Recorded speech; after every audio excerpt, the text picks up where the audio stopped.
Hello, I'm Robbie Fowler and you're watching Redmen TV. Hello, welcome to the Redmen TV. It's the Uncensored Match Build-up show ahead of Liverpool's crunch showdown tie against Basel in the Champions League. It's winner takes all. I'm joined by Chris Pajak and John Machin. Chris, I mean, Tuesday night, it's kind of as big a game as it comes, really, isn't it? Yeah, huge. I'm so excited for it. Mainly because I've got all the negativity out of my system on the Final Word show. Yeah, the Final Word show, which ended up being a special rant on Liverpool's goal-scoring crisis. Definitely worth checking out on redmentv.com, but we digress. So yeah, you feel a bit more, it's a bit quite cathartic, you feel a bit more... I am. I feel a lot better for it now. I've got that out of my system. I can look forward to the game, and I am looking forward to this game, because this is as big as it comes as far as Liverpool go under Brendan Rodgers, really, because I've not been to a game like this with as much on the line for a long, long time, and I'm looking forward to getting there and seeing the atmosphere back at Anfield and the fans really trying to affect the game this time, because I don't think we did enough at the weekend against Sunderland to affect the game from what we could do. No way, shape or form. form. But Liverpool need us now more than ever. Yeah. Our team needs us, and we need to stand up and make ourselves heard. It's a great point, isn't it? That I mean, for whatever you think about, whatever people might think about Brendan Rodgers and the style of football, yada yada yada, it is yada yada yada. It's completely unimportant. It's all on this game. Well, this is what you're in Europe for. This is what you want to get into the Champions League for. This is what it's all about. Is big nights at Anfield, which everything's on the line. You've got you can't get more exciting than having to win a game. There's no drawing involved in it or anything like that. You've actually got to go and win that game. You've got to find goals from somewhere. You've got to stop conceding. You've just got to, tap into every bit of passion in the stadium. They're fantastic games like this. That's what it's all about. Yeah, I think it's interesting. I think there's some great parallels there. Rewind the clock 10 years, Liverpool, Olympiacos, very, very similar situation. The group and what have you. A stuttering Liverpool side, domestically as well, going into this game. The big question, Chris, is that should we be looking to sort of channel that Olympiacos game, or is it maybe in some respects a little bit of a hindrance? I don't think it... From my point of view, and I'm talking from the outside, obviously, I think that we should be trying to channel Olympiacos a little bit, because we've got a direct link to the past, if you will, in Steven Gerrard, who was there, who inspired us. Everybody thinks that he'll be starting on Tuesday against Basel, and I think it's his job as captain, as the leader of this football club, to go round and drill into every single member of that squad exactly how important this game is. Do not go a goal down. Whatever you fucking do not go a goal down. I'm not putting myself through this shit. Rivaldo was sat at home by the fire. Let him stay there. But like I say, everyone's going to be going on about it, and my only fear with it is that it's almost like it could end up being a stick with which to beat the current squad. There's already loads of sticks. Well, exactly, like, as if we need another one. Is the point I'm making? The worry for me is that the game goes on and on and on, frustratingly 0-0. And we have a few scary moments at the back, and the crowds suddenly start to get, oh God, we're rubbish and all that. Instead, they need to be up there for 90 minutes. Yeah. Totally. Or at least until the game's won. Regardless of how it's going, you've just got to keep supporting the team and keep the atmosphere going. Yeah. I mean, going back, I remember where I was managing a pub in Sheffield at the time, and I got to when they scored, I got told by everyone, "No, turn it off." I was like, "No, look, this game's going on the telly. Come hell or high water." There's a load of Man United fans. "Oh no, flick it over, put our game on." Not happening.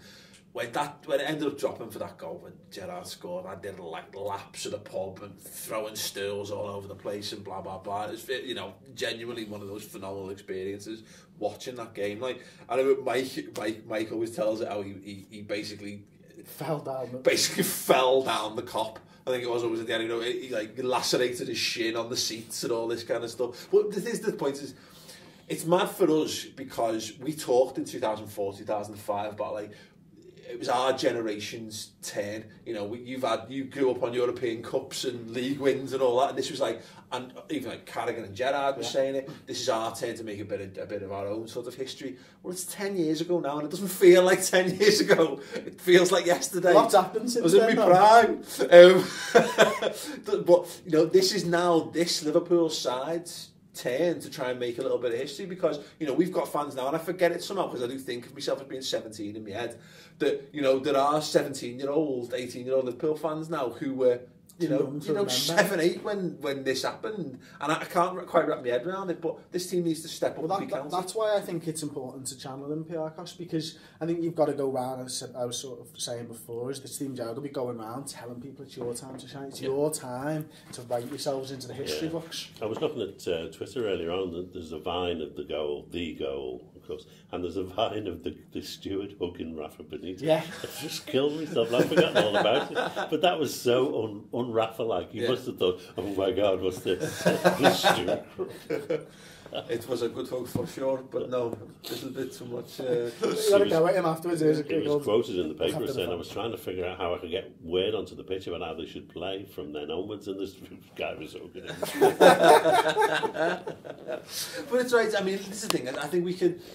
These are the kind of games for me where we can worry about the sort of negativity, you know, that's around the Liverpool Football Club in a day or two, you know what I mean? Let's worry about it then, or worry about it post-match. If we get knocked out, then there needs to be a little bit of an inquest, I think. But I think up until now, forget it. It's one game of football. It's 90 minutes. Whether we deserve to be in the last 16 is almost sort of irrelevant, because people will ask that. But ultimately, if we beat Basel, we deserve to. Of course we do, and I think it's got to be viewed much like you. Is that it's a break from the league. It's a break from the norm, because we are struggling in the league. It's time to forget that, and as John said before, it's kind of time to shit or bust, isn't it? You know, we've got to go out. No, John never said it like that. Paraphrasing slightly. That's what I was thinking.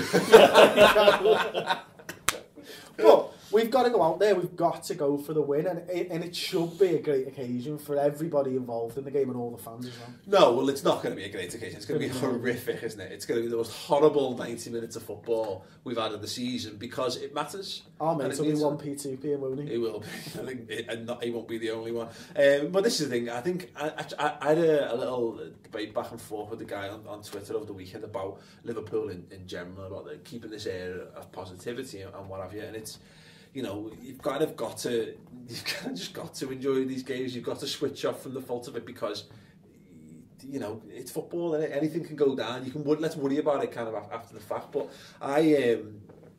you know, for me, I'm going into that with I'd hope in my heart and all that shape, because, as I say, you know, this is where we want to be, isn't it? We wanted to be in this situation. It would have been nice if we just cruise the group like we all sort of hoped when we thought, well, back in the Champions League, we were boss last year.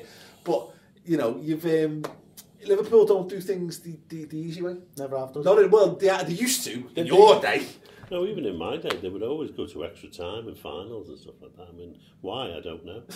You know, they enjoy it. It always seemed to be that way. Was it ever as difficult as Alaves, though? Oh, the UEFA Cup final, God almighty. No, I tell you, but what was difficult was things like we went to a cup final in '77, got beat by United when they scored 2 really fluke goals, and we got beat 2-1, and we had a European Cup final 3 or 4 days later, and I was just in despair. How are the team going to raise themselves to play a European Cup final, having lost a cup final to Man United? And yet they went out and gave one of their greatest ever performances and won the first European Cup. That's the way Liverpool do things, and unfortunately, if we didn't do it that way, we'd have won the double like 10 times before United ever won it. We used to, you know, losing cup finals to Wimbledon and stupid things like that, and losing the league by a goal. Yeah, you know that we've always done it the hard way. Yeah. And this is the thing, and I think more so. And I can only think of one cup final that wasn't horrific. And no one ever remembers it existed. It was the Carling Cup final in 2003. Nobody even remembers that Liverpool won it that season. Nobody at all. We beat Man United, apparently. Michael Owen scored. I think he scored a couple of goals. Ronnie Whelan scored. No, didn't he? 2003. We didn't figure that. 2003. I think you're talking about 1983. Yeah, no, 2003. We beat Man United. It was the easiest game of most enjoyable cup final I've ever seen in my entire life, and I remember nothing of it because there was no drama to keep you gripped onto the edge of your seat. Whereas Well, look, if we don't remember tomorrow night's game, I'll be equally as happy with that. Just as happy with that. But yeah, when you think about it, like, 2001, we won a treble of just really, really difficult games. We took Birmingham. There was the league involved as well, with the chase for fourth. Yeah, but we took Birmingham to pens in the League Cup. Arsenal, we were 1-0 down and won 2-1 in the last minute. And the Alaves game still going. And the Alaves 5-4 still going. If it wasn't for the golden goal, that would have been, game would still be getting played now. Gary Mack, just this hollow corpse in the middle of the field. Like. Well, the cup final against West Ham is another one, wasn't it? Yeah, exactly. Yeah. Jamie Carragher own goals and Steven Gerrard last minute screamers to take it to. This is the point. Is that 2006 that one? Yeah, this is the point about I was trying to make about Liverpool in general, and although it seems like it's all a bit shit at the minute, they just like to test us. I think Liverpool just like to test your faith in many ways as possible. The other thing is, it's a real test for Rodgers. Yeah, and it's going to be part of his learning process. Yeah. And if we lose it, then at the end of the day, it's not that big a deal, given it's our first season back. Yeah. We're without strikers. We are a better side than we're showing at the moment. Mm-hmm. And if we get back in it next year, we'll be a better side for it. Yeah. And Rodgers must be really looking forward to it, even though he's got some awful dilemmas about who he puts in the side. Yeah, well, that's fantastically segued there, Dad, into that. First and foremost, quick question. I want to know if people watching at home, maybe you've seen footage from Melwood or whatever this week, is Fabio Borini dead? Any ideas? I, as I said on the final word show, I believe we left him in Madrid. I just don't know where he is. I think Rodgers packed him up, put him in a suitcase, tied him up, and then didn't fucking put him through customs. Forgot about him. He's in the lost property at Madrid airport at the minute. With a hole in his case. Let's hope. Otherwise. Fabio Borini's man. We discussed this and we came with 3 possible answers for Fabio Borini, and it's the reason he's not even getting on the bench is a political move by Brendan Rodgers to show the board that he needs better strikers. That basically he doesn't consider. He's trying to drive Borini out, so he moves in January so we can bet someone else better in, or he doesn't consider Fabio Borini basically to be a centre forward, so sees him as a wide player, and therefore thinks that someone like Markovic is a better bet on the bench. If you can think of any other potential suggestions for that, let us know in the comments below. I know there's one shout already, because I saw from the YouTube comments from last week, is that he's banging Rodgers' ex-missus. And allegedly, that's literally just made up on YouTube. Well, that probably literally just made up on reason YouTube. To put him on the bench. Keep it occupied. The fact got my eye on you, son. I think the thing is, for me, this is it's a game we need to win. We're at home. I would be happy to see Lambert and Borini start up front and go with the diamond. I think this is ideal. This is an ideal situation. Exactly, but it won't happen. No. But you never know, because he surprised us in Madrid, didn't he? Yeah. With a team none of us would have picked, and we're all dreading it. And they played quite really, a relatively really well. enjoyable performance, given them. He's now been able to shore up his defence. We're not conceding as many silly goals anyway. We've got a couple of clean sheets, but he's playing a game he has to win. So does he sacrifice some of that? That's a dilemma. Mm. Does he play a midfield of Lucas, Henderson and Gerrard, which worries the life out of me, because I can't see goals coming from that. Yeah. To be honest, it's too samey for me, because that only leaves you one midfield player to actually influence the forward positions. So it's either Lallana or it's Allen or it's Coutinho, and it's only one of them and not all 3 of them maybe. I think he's got a real task on his hands to figure out what to do. I think it's all about pace and mobility in this side, and the problem is that Steven Gerrard's nailed on to start this game, isn't he? You would think. I can't see any way that he wouldn't be nailed on to start this game. But for me, Joe Allen's got to come back into the midfield. I think you need Lucas Allen. I'd have Lucas Allen and Henderson as a midfield 3. But then, as you say, how do you figure the rest of that out? Is it 4-3-3? Is it 4-5-1? It means Gerrard's got to be one of the other 3. And so that means Henderson maybe plays right, Gerrard comes into the midfield. I don't want to give too much away because I'm going to be recording my show. You do your prediction 11 show. Definitely gonna check that out. But yeah, there's options there. I want to know people's thoughts on that. I personally think, I think it'll be Lucas, and I think we'll probably do that. You know, probably do actually. So it'll be a midfield three of Lucas, Allen, and Gerrard. And then it'll be like a forward three, and whether it's quite like that, I don't know. Henderson right, Sterling left, and Lambert centre. I think something like that. But who knows? In the fullbacks, anyone's guess. Anyone's guess who's playing fullback. Well, I'm hoping he doesn't change his back four again.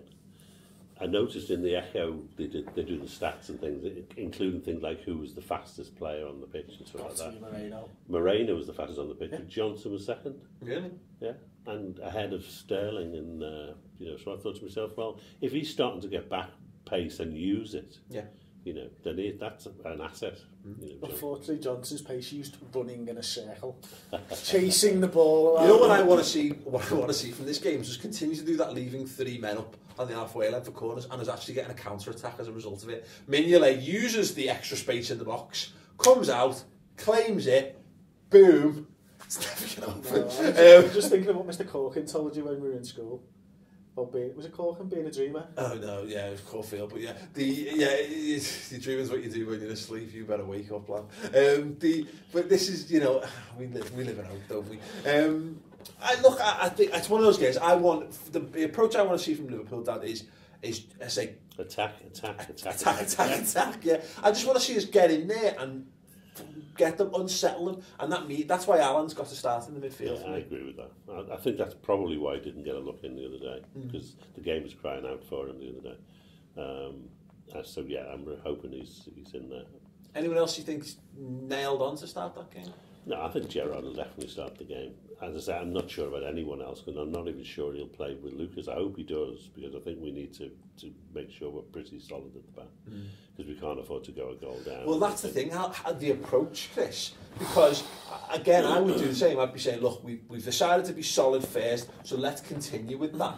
There's a tendency there to throw the baby out with the bathwater and go, well, I'm just going to put Gerrard back in the DM because we need to attack this game. Whereas I think we need to say, first, that if it's a balance, because I don't trust us to score goals, so I'd rather us say, first half an hour, let's make sure we're still don't have any forwards that Gerrard can pass the ball to when he's playing that team. Tactically, I would agree with you, but I think Rodgers has got to look at the occasion as well and take that into account, because the crowd are going to be there for the first 20 minutes, you're guaranteed.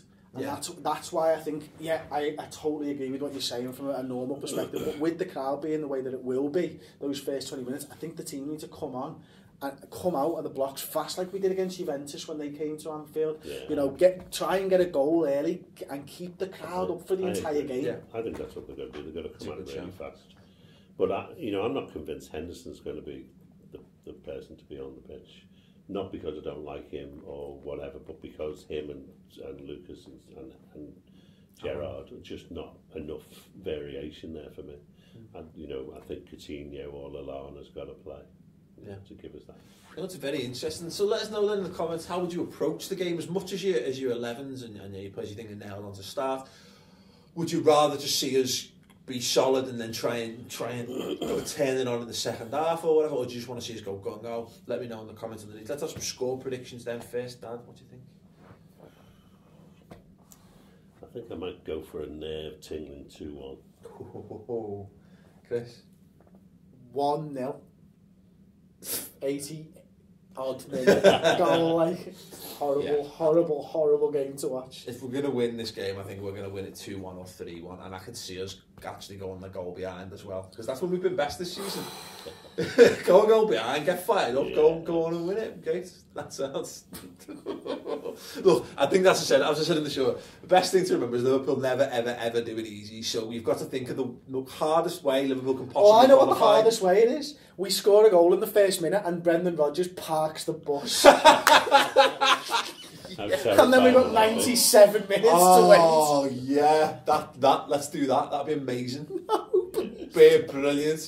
There's no rewards without hardship. Please. Don't do Yes, that. let's do that. Yeah, I want. You know what I actually You need want? to get some of those nappies for adults. Control pants. But what I want, that's what I want from this game. People say, I do really want us to go beat them 5-0 and be out of the side by half time, but fuck that. I want this to be honourable. I want this to be like, I want when that full-time whistle goes, I want 45,000 people to erupt in tears and relief and just like, just because we've been put through the ringer, but we've come out victorious in the end. That's what I want. Because you know what? Look, I've joked about it, but that's what like seasons are built on, and that's what being a football fan's built on, is your memories of those, the hard times and triumphing in the face of adversity. That's what football's all about, and it's horrible. If you're a football fan because you want to enjoy football, then you're in the wrong sport. Yeah. You're not the right personality type to be a football fan. The fact of the matter is you've got to be put through the ringer, because that's what football's all about. Football is very rarely enjoyable. It's only ever enjoyable when you win. Put through the ringer enough. For one lifetime. Well, tough. It's not. We're not going to go quietly into the night. I want hardship as long as we come out victorious in the end. Anyway, check out some of the videos we've got going. Got a brilliant debate on Liverpool's goal scoring problems on the redmentv.com. Heated. Chrissy got very heated. I was angry after the Sunderland. Angry vote. Go check that out on redmentv.com. It's free for the month. Don't forget as well, still available this week, the Colo Torre Christmas jumper. If you need a mad Christmas jumper for Christmas, go and get this one. It's available now. I would strongly advise getting your orders in the next few days, because they are inundated. So yeah, it's first come first serve. So if you want it, the quicker you get your order in, the quicker it'll be sent out to you. What's the last posting date for Christmas? The last posting date for Christmas is the 16th for the UK, but it's the 12th for international. But that's guaranteed for Christmas. If you want it earlier than that, get it ordered now. Okay then, thanks very much for watching the show. We'll see you post-match outside Anfield, hopefully in bits, having qualified for the last 16. We'll see you there. Ta-ra.